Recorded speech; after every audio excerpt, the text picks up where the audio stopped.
começando mais uma live rebelde especial, internacional, onde nós vamos conversar com o Dr. Stefan Hussey. E vamos aguardar o pessoal aí entrando, vamos aguardar aí o Dr. Hussey entrar também.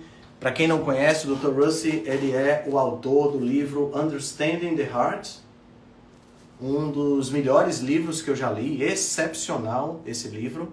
E estava na minha lista dos melhores livros de 2022. Ele já está aqui, vamos entrar.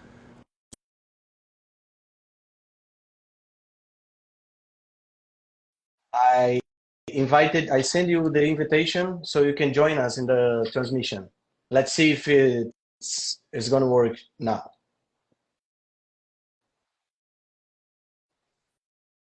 This is the second time I begin a transmission. It seems that the first time Dr. Hussey wasn't able to join us.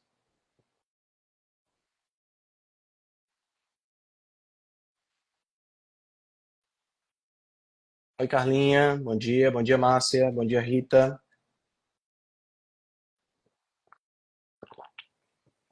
Bom dia, Patrícia. Let me see. Okay, let me accept this solicitation. I think it's gonna work. Sometime it's gonna work.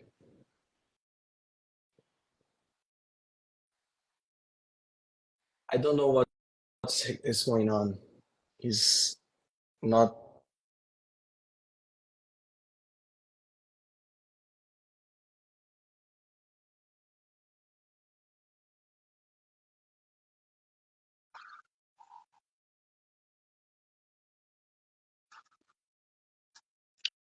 I can't hear you though. I can't hear you. Can you hear me? I don't hear you.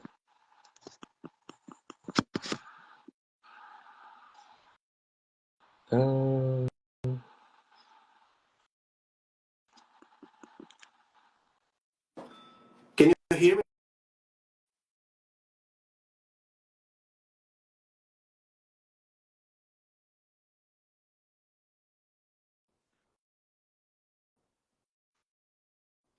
If I turn my mic off, I can't hear you. Now I can hear you. Okay, good. Yeah, I'm hearing you. All right, Okay. good. I think Well, it worked out.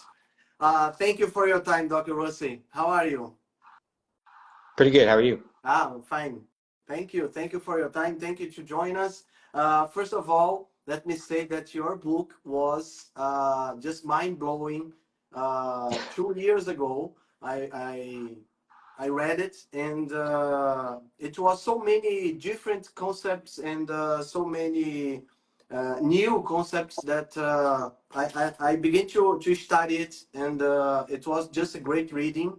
And it begins to enter the list. I have a 5-book list every year that I publish, that I posted in Instagram, and your book was one of the greatest of 2022. Nice. And it begins with a very interesting story, your personal story of a heart attack. Can you, before we begin to talk about this, can you just tell a little bit about yourself, and how did you became interested in evolution? Your first book was about evolution in medicine, the theory of evolution. How a chiropractor began to get some interest in these things. Well, I guess I was just because of my own health journey. As a kid, I had lots of chronic inflammatory conditions, everything from asthma to allergies to I used to break out in hives all over my body. I had irritable bowel syndrome. Ultimately ended up with autoimmune type 1 diabetes, lots of inflammatory things as a kid. And so I guess that those conditions just kind of forced my hand as far as like be interested in health. And that didn't really happen until college, I guess. But you know, throughout my childhood, my doctors always told me there was this one way of doing things, and that was, the Western medical way of doing things. And I found that in college, I found that the way I lived my life had an impact on how I could manage these things and ultimately get rid of most of them. So I thought that was interesting that this Western medicine philosophy never really told me those things. And so it made me very curious about health and um, about life in general. Like, why is life here? Why is life on this planet? Because if you figure that out, and how life sustains itself, then it's probably going to give you an indication of how to achieve better health. Um, so yeah, so it was just kind of this never-ending curiosity that I still have, that I'm still investigating things. And so, I would just read a lot of stuff about health and different theories and things. And I guess eventually I came across evolution. And so I like framing things or seeing things from an evolutionary perspective. It makes sense to me, even though there's critiques of, exactly what Darwin found, and what it means. It still makes sense from a evolutionary perspective that things don't adapt very fast. They take many, many generations for a species to adapt to something. It's not like I can change the way my physiology works to adapt to something that changes in my environment. Like, my physiology is pretty set, and that change happens over time, over generations, many, many generations. Yeah.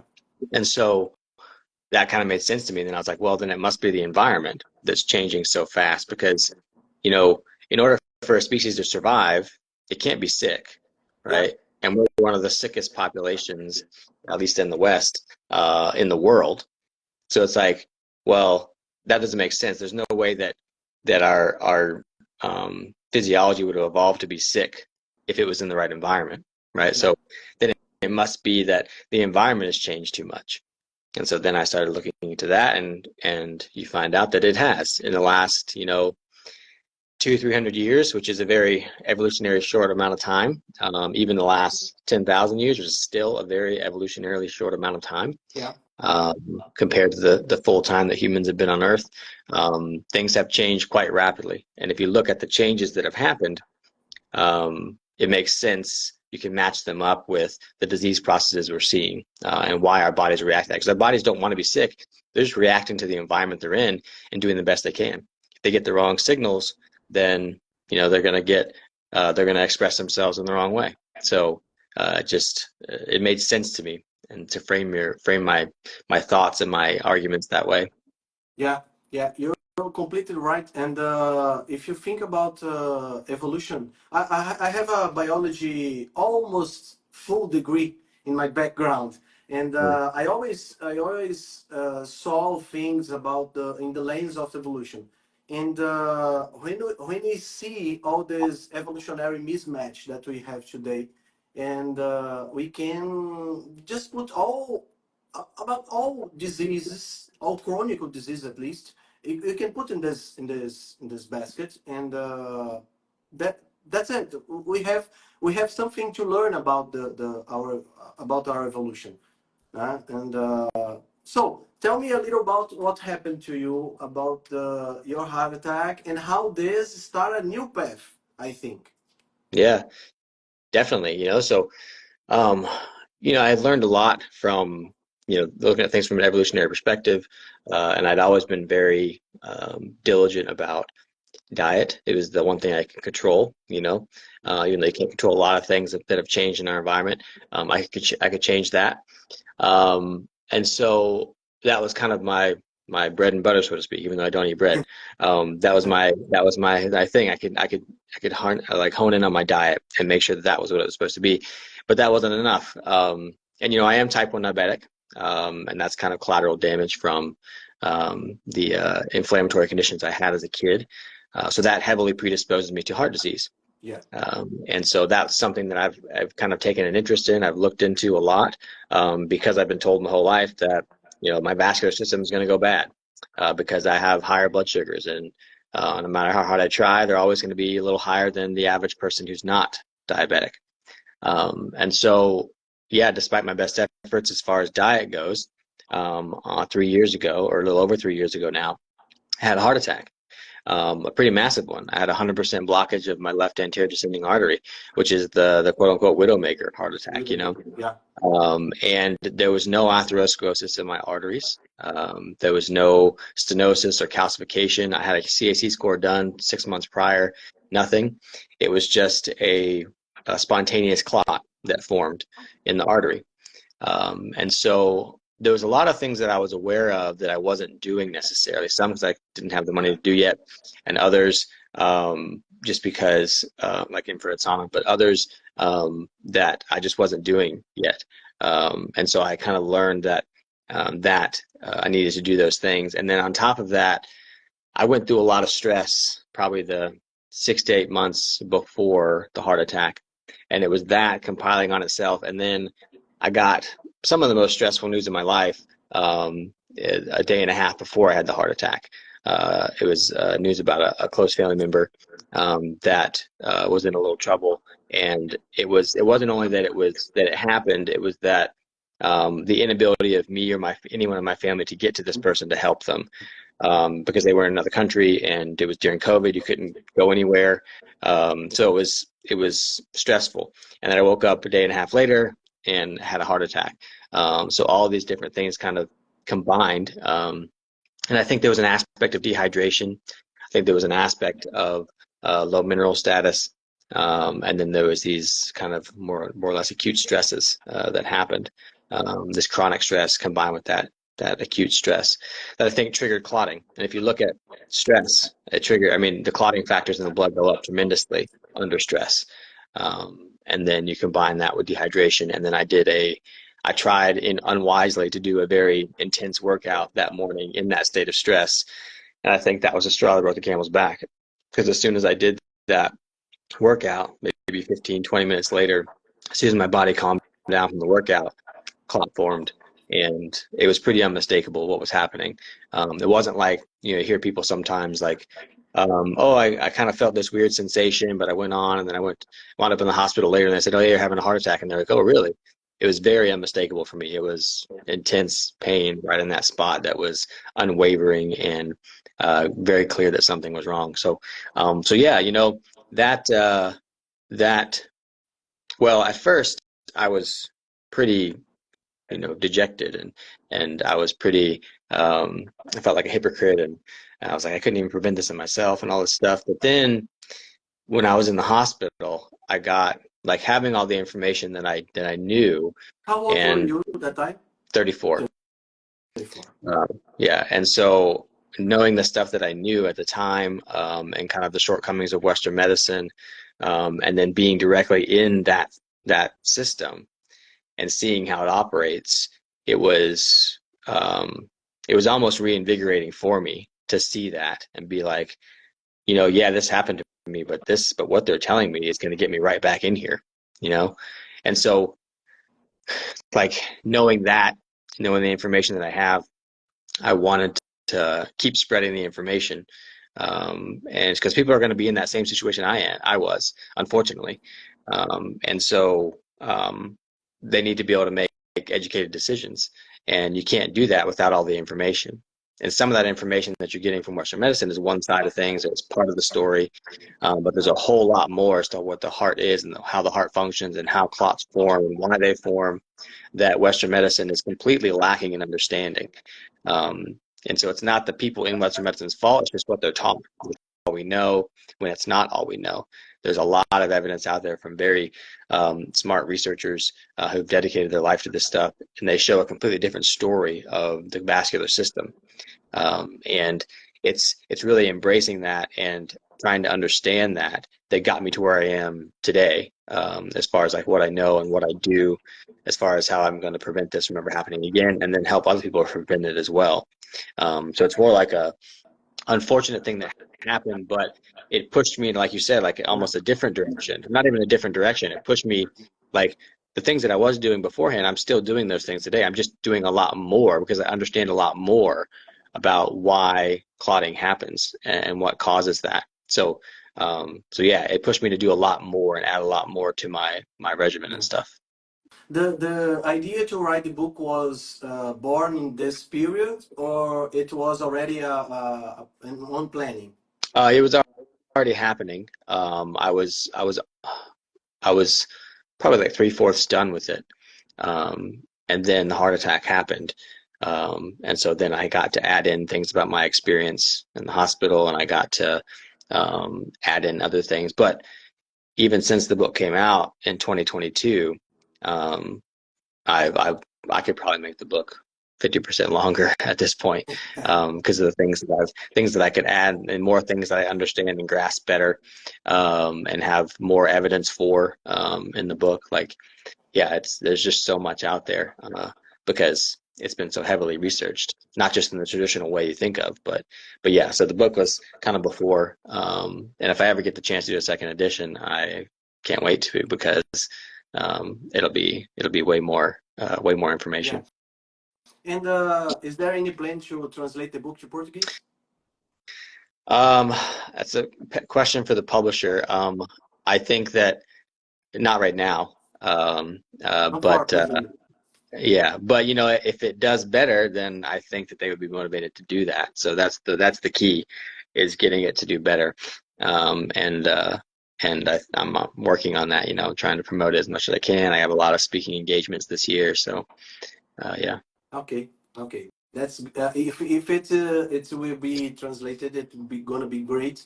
I have several friends, cardiologists, as we call here in Brazil, and they're very outside of the box thinkers, Hmm. and it's a great book to present them, For sure. to give as a gift. And one of the points that I found really fantastic about what in your book was the understanding that the heart was not a pump, or at least not a pump as we think it is. Hmm. And oh, how exactly is the heart doing his job? If it isn't a pump, what is it? Yeah. So the heart has three roles in the body, and it does do a very small amount of quote unquote pumping, but it's no more than enough to just move the blood through the chambers of the heart itself. There's Okay. no way a heart our size could forcefully pump and be the main reason that blood moves throughout the entire body. And there's lots of literature that shows that, researchers that have shown that this is, like, if we look at the heart as a pressure propulsion pump, like a pump that forcefully sucks in fluid from somewhere and then forcefully pumps it out somewhere else. If we look at it as a system like that, it's about 15 to 20% efficient, something like that, maybe up to 30%, which doesn't make sense, like evolutionarily. Or if you believe in, God, if you think that it was created, like, it doesn't make sense to create or evolve something that inefficient, Perfect. right? And expect it to actually function, so then we can't really view it as a pressure propulsion pump, and that's because it's not. So the main roles of the heart are: one, the heart is organized in like the muscles of the heart is organized in a spiral like fashion. So like the heart is actually one big band of muscle that is kind of wrapped up on itself, and it forms these chambers as it does this. And so when it contracts, it kind of spins, you know, like an American football would spin when you throw it, it Yeah. spirals. And so when it contracts, it spins like this. And that spinning creates the vortex of blood. So it swirls the blood around. And also when the blood moves through the valves and into the chambers, it kind of swishes around. It's the the heart is there to kind of, I guess, uh, mix up the blood, swish it around, and kind of create, just like we see water in a river is getting swished up, or coming out of a spring, like, or through the earth, it's getting tossed around, so to speak. And the reason that is because because there's like 50% of the blood, or about 50% of the blood, is water. And when water gets swished around, it becomes energized, which we can talk about later why that's important, but it becomes Yeah. energized, which is very important for our physiology and the movement of blood in the periphery. So the heart is vortexing this blood around. The second reason the heart is there is because if we were to exert ourselves and exercise, Mhm. the tissues, the muscles mainly, would need a lot of blood and oxygen and nutrients delivered to them. And so all the blood would rush over to the arterial side, being delivered to the tissues. And not enough blood would stay in the venous side if that happened, and the venous side would collapse and we would die. And so what the heart does is it actually slows the flow of blood. And they've shown this in studies with endurance athletes, with soccer players, that the heart gets bigger in endurance athletes, not because it's better at pumping blood, but because it's better at slowing the flow of blood as it's rushing back in there. So if the heart wasn't there, again, during exertion, all the blood would go over to the arterial side and the venous side would collapse. So the heart's there to maintain the pressure between the two systems so that doesn't happen. And then the third reason the heart is there is because of the mitochondrial density of the heart tissue. It gives off the biggest electromagnetic field of any organ in the entire body. And that electromagnetic field is the only one that's big enough to be able to kind of touch or sense or monitor every other cell in the body. So the heart is the measure of what's called coherence. Coherence is just the ability of a system to be synced up and communicating as a whole, to do what's best for the system as a whole. And the heart is what's monitoring that coherence, how well all of our cells are synced up and communicating so that we get a coherent signal to the heart. So you can think of coherence is really important because inter-body communication is important for you to be able to encounter a stress and adapt to it. Kind of like in a workplace, if you've got 30 employees and they're all competing with each other, they don't get along, or there's competition created between like who tries to get ahead in the company and everything. If that company encounters a stress and the employees aren't communicating well, everybody's out for themselves, that company's not going to handle that stress very well. It's very likely the company will take big losses or even go under. However, if you have a company of 30 employees that are synced up, communicating well, they're all there for a common goal, which is the success of the company. Their pay is not competing with each other, this kind of stuff. That company encounters a stress, everyone's going to bind together, communicate, and handle that stress very well. And that's what coherence is. So we want our body to be intercommunicating well like that. And there are things that can interfere with that, so that we get that cohesive response to stress. And the heart is what's measuring that state of coherence and then conveying that to the brain. And so then the brain responds through the nervous system based on how coherent or incoherent we are. So that's what they are. Those are the three roles of the heart: a vortex to maintain pressure between the two systems, and then electromagnetic field to monitor coherence.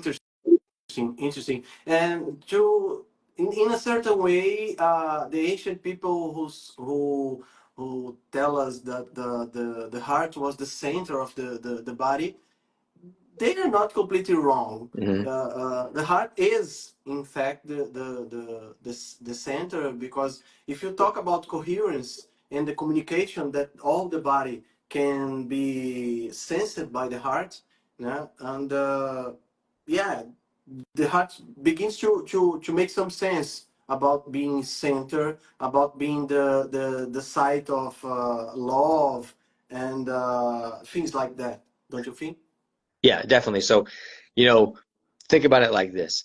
So people think of the nervous system and the brain, the central and peripheral nervous system, as what's controlling our body. But the nervous system is just the messenger. It's kind of like the nervous system is like the mail, the postal service, right? So the postal service doesn't dictate what messages are sent or where they're sent. It just takes in information, goes to the mailbox, it takes it in, it sees the information, it says, okay, this goes here. That's what the nervous system does. It doesn't change that information, doesn't open it up to receive it, it just communicates it, okay? What dictates the information that is sent is our environment. Our environment is the information. There are various things in our body that help us interpret that environment, so receive the information, and that is our senses, sight and smell and taste and touch and hearing. And then it's the fascia system of the body has tons and tons of sensory nerve sensors that relay that information to the nervous system. But the heart is also a very big sensor of our environment. It's the heart's electromagnetic field is what allows us to sense somebody else in the room, or sense the emotional state or our emotional state. There's a reason that we say things like, I love you with all my heart, not I love you with all my brain, right? Because it's not really in control. You know, you can put your mind to something and that kind of thing, but the emotional state and what's driving how we feel in our current state is how we feel in our heart. Yeah. And so that's an interesting thing. So there's always ways that we can sense that information and pick it up. And that information is relayed to the nervous system, and the nervous system just says, okay, this is what we do with this information. So the nervous system is not really in control of anything. It's just the messenger. And the way we change the way the nervous system acts is we affect the information, which is our environment. We put our environment in a different state, whether that's our light, our food, our electromagnetic fields, our relationships, no matter what. There's all kinds of things that are informing our system of how to react. Yeah, that's very interesting. And the drive to do something, the motivation to do something, it's not coming from the brain. It's coming from the heart. You do with all your heart. That's very interesting. And if the heart is not a pump, you said that it not pumps the blood. What makes the blood turning in your vascular system? That's a good question, because everyone, quote unquote, knows that the heart pumps the blood. Mhm. But if not the heart, who is pumping? Yeah. Um, yeah, so there's really no pump. And like there's systems in the body, there's fluid in the body that doesn't have a pump associated with it, like the cerebrospinal fluid around the brain and spinal cord, or the lymphatic system. There's no pumps in those systems. So how does that fluid move, right? Yeah. And it's the same way that the blood moves. So well, there's a few ways that blood moves. The main one is the blood is about half water. And so water is probably the most amazing fluid on the planet. And we are on a water planet. We are made of water. It is very, very relevant. It's not just this inert thing that biochemistry is happening in. It's actually very alive, and it's what drives our physiology. But water has unique properties in that it can hold energy. And this is energy in the form of light mostly. But when it holds energy and it gets next to a hydrophilic surface or a water-loving surface, which all surfaces in the body are hydrophilic, Yeah. then it actually structures itself into a different phase of water. So we're told there's solid, liquid, gas. You know, there's ice, water, and vapor, air vapor, or steam. But there's actually a fourth phase of water that happens when water holds energy and gets next to a water-loving surface. And this phase is kind of between solid and liquid. It's kind of more like a gel. So you can think of it like Jello, or like the consistency of a raw egg white, that kind of gelatinous feeling. And most of the water in my body is made up of that gel. Like you can take my tissue in my forearm, you can move it around. It feels like a gel, right? Yeah. Because it gives, but it bounces right back. But there's in the blood, there's liquid water, but some of that liquid water will structure itself onto the lining of the artery. Okay, because the lining of the artery is a hydrophilic surface, and they've shown that this happens in animals, in animal vasculature systems, in Dr. Pollock's lab at University of Washington. And so what happens, it's really fascinating because water is H2O, right? Yeah. And if you take H2O and you put it with energy and you put it next to the hydrophilic surface, the energy makes it able to cleave off one of the hydrogens, the H pluses, and those other oxygens and hydrogens team up with the other oxygens and hydrogens that are left from water cleaving off a hydrogen, and they form this lattice-like structure that stacks up on that hydrophilic surface. And this is a gel layer, right? And that gel layer has some pretty interesting properties. One, it's very electronegatively charged. Two, nothing can really penetrate it, so it protects the lining of the arteries. But because it's very electronegatively charged, and then the hydrogens that were cleaved off are very positively charged, there was a negative area next to a positive area, and that's a battery. Yeah. Because if you take a battery, when you put it into something, you're always trying to align the positive and negative sides, right? That's a battery. And they've actually shown that when you create structured water and you put an electrode into the negative structured water into the positive area next to it, you can actually power a light bulb. So it does create energy. And in the vascular system, in any tube filled with fluid, this energy does the work of moving fluid through that tube. And they've done this in Pollock's lab. They've put a hydrophilic tube in water, and they just shine infrared light on it, and the water starts moving through the tube with no pump, no other force whatsoever. It just starts moving. And so that's how the blood moves. Is in our vascular system, we get structured water forming on the artery that moves the fluid through the lumen of the artery. So that's one way that it moves. Another way that it moves is something called paramagnetism, which means that magnetic things, like we talked about how the heart has an electromagnetic field. Yeah. Well, also most of the organs and tissues do as well. It's just not as strong as the heart's. And so there is this aspect of the iron in the blood, a paramagnetic, and oxygen is also paramagnetic, being attracted to those magnetic fields. So, you know, it gets close enough to one of those things and it's attracted toward that tissue. And then the heart brings it back through the veins because of its large electromagnetic field. But it all keeps it moving in the same direction because of structured water moving in that direction.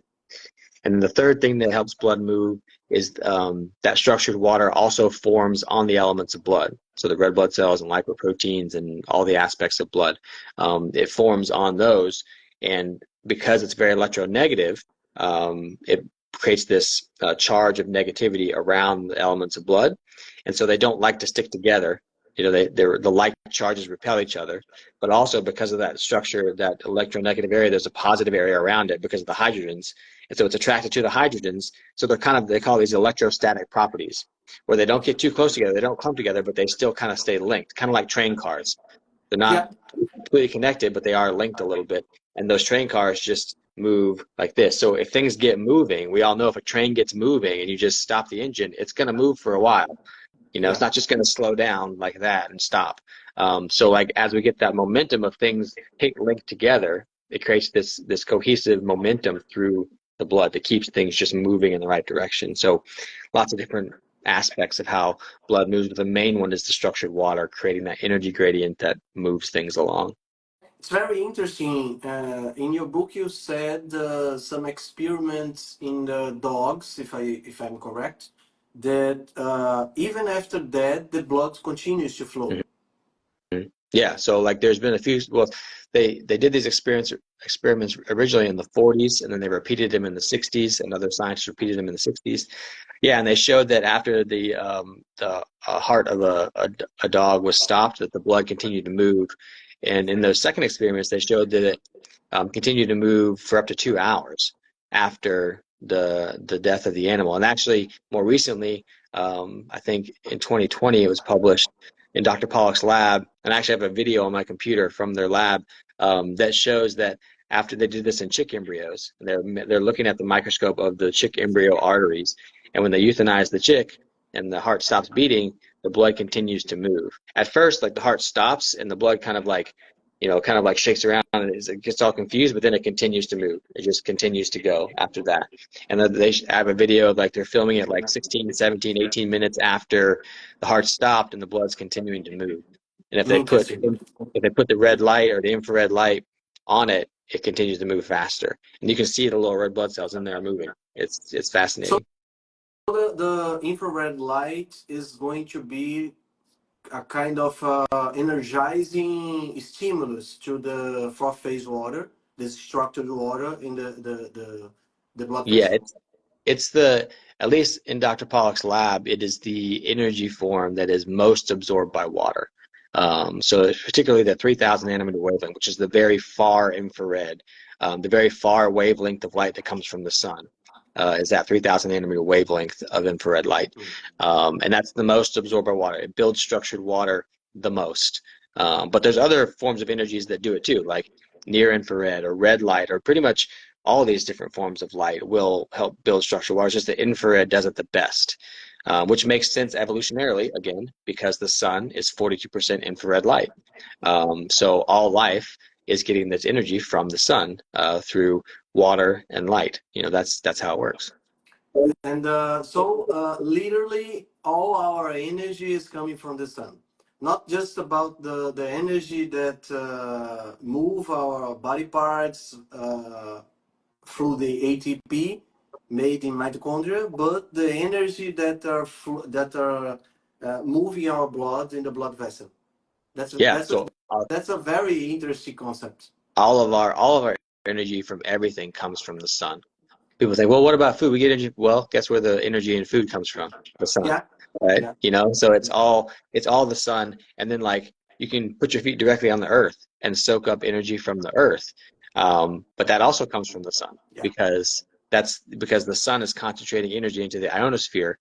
And when that gets excited enough from the ionosphere, lightning strikes.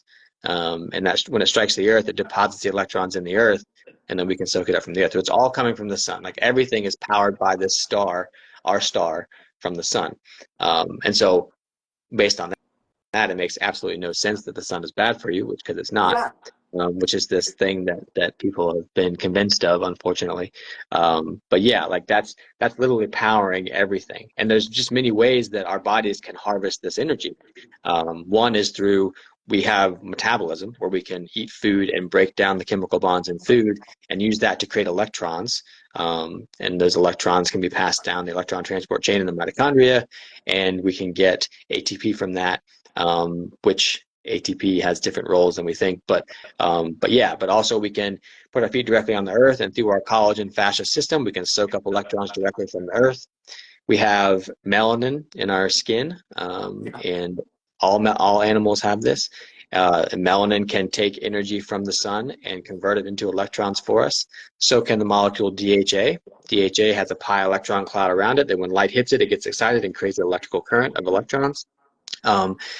And that can be used. So we have multiple ways that we can gain energy from our environment. It's not just food. And the problem becomes that when we're living in this state of poor mitochondrial health, and then we try and eat food to get enough energy, just food, because we're not getting energy from other places, then we get this mitochondria that's trying too hard to create that energy, and it's also unhealthy, so we get lost energy, and lost energy becomes stored fat.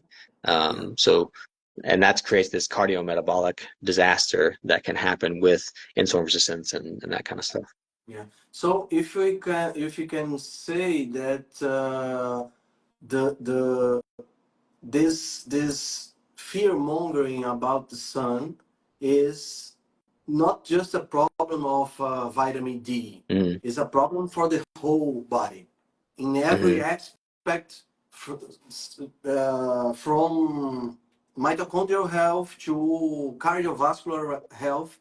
We are getting in trouble because we are some of the trouble because we are isolating us from the sun.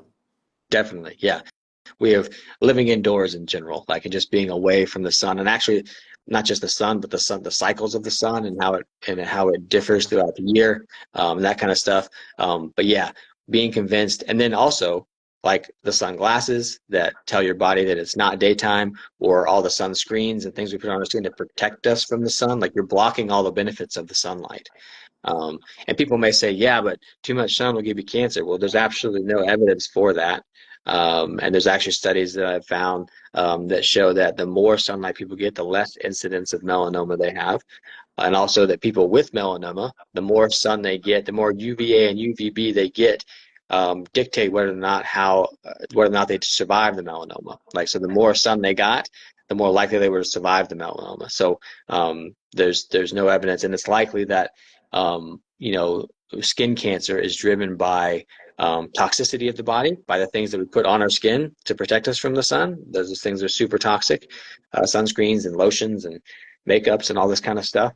But also the not being synced up with the day-night cycle of the sun, because when you're not synced up with the day-night cycle, you don't go through a daily or a nightly detoxification through melatonin production that eventually you end up with dysfunctional mitochondria, dysfunctional cells that become cancerous. So it's all through the sun. Like, it's all a disconnect from the sun. That's what's driving cancer. It's not the sun at all. And in a broader sense, this disconnection from the nature itself. Yeah. Because you said sun and you said grounding or earthing, as you wish, and we are just walking on artificial flora and not getting enough sun and eating ultra processed. I don't really call it foods, but ultra processed things, and this is the formula for disaster. Yeah, definitely. But when the thing is it's divorcing us from our energy. Yeah.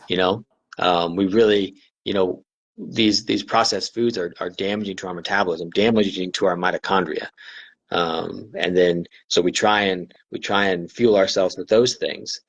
We end up with this very sick and diseased state because we have too many calories that the mitochondria can't deal with because they're damaged.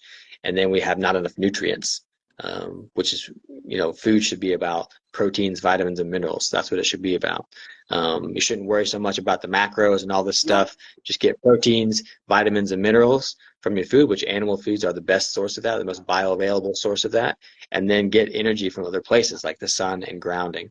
And so, because the energy you do need from food will come when you focus on getting protein, vitamins, and minerals, so like if you eat a steak, there's going to be some energy from that you'll burn, but you're going to get energy from other places too. And so really in this kind of distancing ourselves from nature that we've done as a society, especially in the West, has divorced us from our energy sources, right?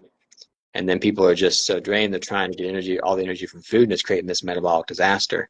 And so but it makes sense because, we lived outside we only had natural light until 80 something, when Edison invented the light bulb. But even then, that was incandescent bulbs. Now, and then you get the more modern processed blue lighting. That's only been around since like 1970. So it's a very quick change, from having only sunlight or firelight, which was not strong enough to affect the circadian rhythm and stuff, to these artificial lights that we have on all the time, especially if you live in a city, that is totally disrupting, the signaling for your body. Not just the lack of sunlight and getting the energy, but now we're disrupting timing through lighting. It's just, we're getting the wrong information, right? Remember, your body's trying to sense information, and the light environment that we have today, artificial light environment, is just totally throwing that off. Yeah, I think we are in a path that we already passed 50% the way, and we cannot turn him back. Mm. We are not going back to the caves, to the forests, and to the sunlight. We have to do something with what we have. So I think we have the opportunity, me, you, and all the people to do this kind of posts and talking and lives and podcasting, that we can make the technology work for us in Mm. favor of our health quality and lifestyle and things like that. So I saw some pictures in your Instagram that you have an infrared sauna, and but you have the infrared sauna, but you take some sun. And Mm. so what are the time you spent in sun and infrared sauna? You go infrared sauna when you don't have sun outside. I think we have some real technology that we can use to at least mitigate some of the effects of this disconnection. Yeah, definitely. Yeah, and it's really like you said, I don't expect people to go live in a cave again or just go camping all the time, something like that. That's not realistic for most of us. So we just have to find ways that we can sort of recreate this more natural environment within the context or confines of our modern day lives. So yeah. Um, and yeah, I get as much sun as possible. And I'm very fair skinned. I have Irish heritage, so people think, oh, you're going to burn. And I found that if like, I burn, the reason that I would burn in the past is because I would never go out in the sun and stuff. And then at midday, when it's UVB, I go out and my body's not ready for that. But if I get sun throughout the seasons and I get it throughout the day, like my body sees sunrise and then it sees UVA rise later, then it's way more prepared to receive that stronger sun in the summer and at midday in the summer. So yeah, and then I still be smart about it. I don't want to burn because that feels bad, but it's not necessarily like the cause of skin cancer or anything. It's just that it sucks to burn. But yeah, I kind of prepare myself for that. But then I also do these. I also have an infrared sauna that I use a lot more in the winter because I'm Yeah, not out in the sun as much, even though I still go out. And if you look at my Instagram in the winter, I yeah. still go out and I still getting sunlight. Um, but yeah, I use that because this day and age, there's a lot of dehydrating things. And the number one way to structure water in the body is infrared light. And so we're exposed to electromagnetic fields, whether we like it or not. We're exposed to toxins, whether we like it or not. And so these are like an infrared sauna is a way for me to get more concentrated dose of that infrared that structures the water, but it also helps heat my body, which has benefits. I sweat, and when you sweat through infrared light, you release way more toxins. So I'm getting rid of those toxins that are interfering with structured water. So I think it's an incredibly useful tool to combat our modern way of life, especially in the winter when there's not as much, you don't get as much infrared or sunlight. But yeah, you know, and I spend as much time as I can grounding every day. Yeah. But like right now, I have an indoor grounding mat. My feet are on a grounding mat right now because if I'm sitting in front of my computer, that's interesting. yeah, and so like those can be useful. It's not as good as feet on the earth, and you always want to do that first. But they can be useful, right? And I have grounding sheets so that, you know, when I'm sleeping, I can get some electrons into my body. So different things like that, different modern day things that we can use to create this light or this environment that's better. And then I'm very diligent about my light environment as far as like when the sun goes down, my lights go off, you know, or I only use incandescent bulbs and I'm wearing blue blocking glasses because I don't want any blue light telling my body that the sun is up. And I never wear sunglasses because that tells my body that the sun is down. And I don't want that. I want it to know when the sun is up and when the sun is down. It's very important for our physiology to get those signals day in and day out. It's not just about light exposure on the skin. It's about the timing of that. And so that's kind of how I you know, change things about my modern environment as best I can, because not all my environments are that way. But to make it more synced up to what it would be if I was living in the woods all the time, you know. And then obviously in the woods, I'd only have whole foods, and they would only be local, and they'd only be in season, because I wouldn't have the option to ship foods around the world. And so actually the light environment stored in food can give your body confusing signals if it's shipped from around the world, grown in a different light environment than my body's environment is in. That can be confusing and create inflammation in the body. So I eat local and in season, so that, you know, I'm trying to, again, recreate what it would be like if my body was living in nature. And that's the only thing I had. I had to survive in nature the best I can within my modern environment. Yeah. Your diet is not carnivore diet. You eat fruits and vegetables, or you?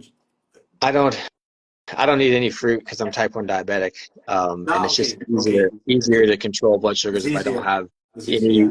very, very low or any carbs. But I'm not opposed to fruit in season. Like evolutionarily, humans would have only had fruit when it was in season, depending on where you live. In Brazil, you probably got fruit year round. I'm guessing. I Yeah. don't know. Yeah. Yeah. Yeah, but that's We okay. have some fruits. Yeah. Yeah, and that's more evolutionary appropriate because that's where you live, right? Whereas in my environment in Virginia, in the United States, like there's no fruit here right now. There's no carbs anywhere. There's no plant foods really available.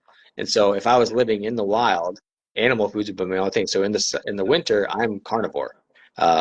But then when I go to the farmers markets in the late spring, I'll start to see some local vegetables that I'll eat sometimes. You know, I get like a few per week, some cucumbers or some summer squash or something like that, something that's grown locally, and I'll eat that as long as I can get it locally. And then when I can't anymore, it's pretty much back to animal foods. And yeah, like I would say that for the average person, yeah, it's okay to eat fruit when it's in season. And the thing is that the calories that you burn are very tied to the temperature. And so if you live near the equator where it's warm and there's fruit year round, your body never adapts to being cold. Yeah. And the problem is that when you adapt to being cold and you also eat carbohydrates, which never would have been available if it was cold, then that creates a mismatch, right? Between your evolved physiology and your modern environment. And that creates lots of problems for mitochondria. So if you live in a place where it's warm all the time, and there's foods that are carbohydrates because your body's never having to adapt to the cold, so it's okay to eat those carbohydrates, not processed carbohydrates, but like whole food carbohydrates. Okay.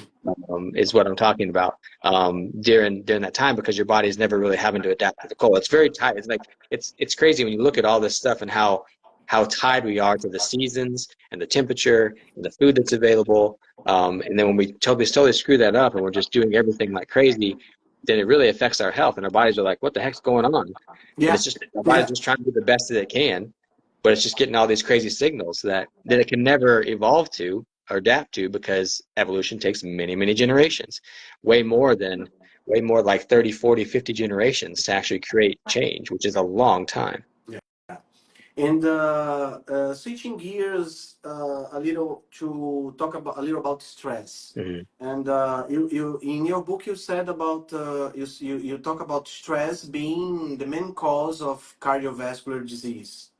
Uh, can you tell a little bit about that and the difference between the stress from today, the stress from 200,000 years ago, and Mm-hmm. something? Yeah, stress, it's a huge driver in cardiovascular disease because it increases clotting factors. And you look at cardiovascular disease, whether it's atherosclerosis, strokes, heart attacks, things like that, they're all clotting. It's all clotting material. It's not a buildup of cholesterol, it's clotting material, all of it. When you analyze those things, that's what it is. When someone has a heart attack or a stroke, they don't give them cholesterol enzymes, they give them clot busting enzymes, right? So that's what it is. And so stress, chronic stress, and then acute stress definitely raises clotting factors. And the reason that is because evolutionarily, if we were under a stress, it usually means we're running for our lives. Yeah. And so we're about to get injured. We're fighting something off, right? And so if we're about to get injured, our body's preparing to clot, because if we start bleeding, it wants to clot and prevent us from bleeding out and dying, right? So that's why that happens. But we live in this modern world where humans have a very large prefrontal cortex that allows us to be the only species that can really think our way into a stress response. And so that foresight has given us many benefits. It's gotten humans to where they are today. However, in our modern world, we can create a lot of things that we can think our way into that stress response. Like we can see something stressful happen to somebody else and figure it's going to happen to us. Or now we have the news that we can look at worldwide and see about all the stresses throughout the whole world, which never would have happened evolutionarily. We only would have known what was happening pretty much to us, and that's it. Even a mile away, we may not even be knowing what's happened, right? And now we just have all of the information all at once, and it's very stressful to these minds of ours that can think our way into a stress response. And so it's become this mismatch, and now we have this issue of chronic stress where you're thinking you're in a stress response when you're not actually in a life-threatening situation, but your body's having a life-threatening reaction, and it's happening almost all the time. And part of that is improper signaling from the environment. Like if your body doesn't know what time it is and where it is, that's very stressful to it. But then a lot of it is just the day-to-day, modern-day stresses of life, like how stressful it is to feel like, these days it's like everyone's on their own. You got to make your own way, which is stressful because evolutionarily you would have been in a group of 100 to 150 people. Everyone would have been doing their job to create the success of the tribe of people.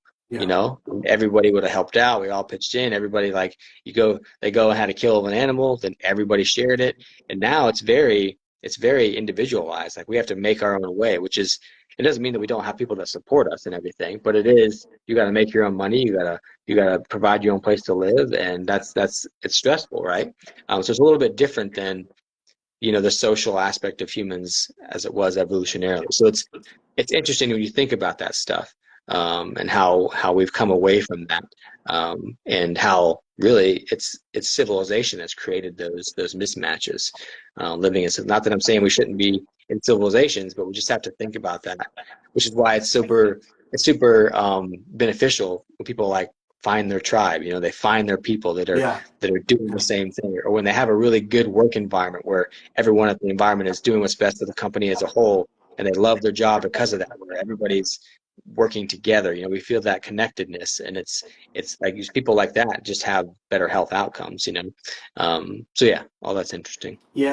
And you talk about find your tribe, and nowadays we have the obligation to work, we have the obligation to find some job, and I think I don't have any data to back this up, but I think that most people don't find something they like to do. They do they have the job just to make some money to survive. And I was a person like that for almost 25 years of my life. And man, when I find my place, when I find my tribe, when I find my thing to do, I just have a stress relief that is amazing. And the quality of life is wonderful if you are doing what you love to do. You are working, of course. I don't buy that thing that you love what to do, that you are not going to work any day in your life. I don't buy that. I think what I do is work. I put myself in, but it's very reward, and the sensation that it gives is is the contrary of stress, if that is that word. Yeah. And Until you it's have very, purpose. yeah, they give you purpose. It's very interesting. And we have nowadays, we have the chronic stress. We have the bills to pay. We have the kids that we have to take to school, pick them back, and they are fighting in the other room. And you have the boss that wants you to do something that you don't want to do. And all this stressful situations of the modern life makes you grumpy. You be angry all the time, and you gotta have some escape valve, and you find ultra processed foods to escape from, at least from that stress. And I think that we have as I say, the perfect storm to cardiovascular disease. Definitely, yeah. And there's a lot of factors, but it all comes back to what we're told is normal within modern society, or what appears normal, because everybody's doing it, right? Everyone's eating processed food. Everyone, not everyone, but lots of people. Everyone's using indoor lighting and modern indoor lighting. It's just like it's normal, right? And to opt out of those things, you're almost seen as weird. And so, but if you look at it and you see these things um, that are conveyed as normal is what everybody's doing, well, that's also why people think that chronic disease is normal, because it's just so common. It's not normal. It's just common, Yeah, because the things that we are doing is common, that are common to everybody, like the artificial lights and the artificial foods and all that stuff. They're common, and they're also causing this abnormal thing, right? So none of this is really normal compared to where the way humans have lived for the vast majority of time that we've been on Earth. yeah. Yeah. And what about LDL? The great culprits of cardiovascular disease today is LDL. But as you talk in your book, it isn't. Mhm. I'm with you on that. But what can you say about LDL, and does it have any impact on cardiovascular health?